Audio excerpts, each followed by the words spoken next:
Welcome to Not Milk Never Milk. Subscribe if you're lactose intolerant. You start by cutting power at the breaker and confirming the circuit is dead with a non-contact voltage tester. This protects you and prevents sparks.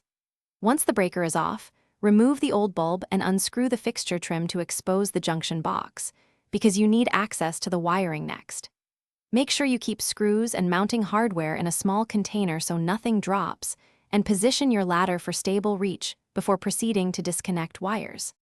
You now unfasten the old fixture from its mounting strap and gently separate the wire connectors, noting black to black, white to white, and ground connections. A quick photo helps later.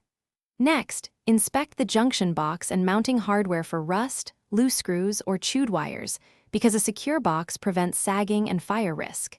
If the strap or box is damaged, swap them out, follow the new fixture's bracket orientation, and check that the box is solidly anchored to the ceiling joist before reconnecting. You reconnect the new fixture by matching hot to hot, neutral to neutral, and attaching the ground.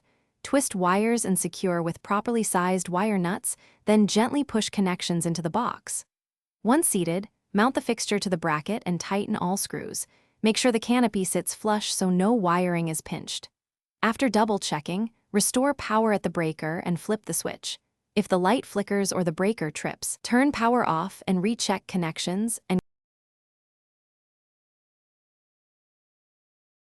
Thanks for watching. If this was helpful, leave a like and consider subscribing. See you next time.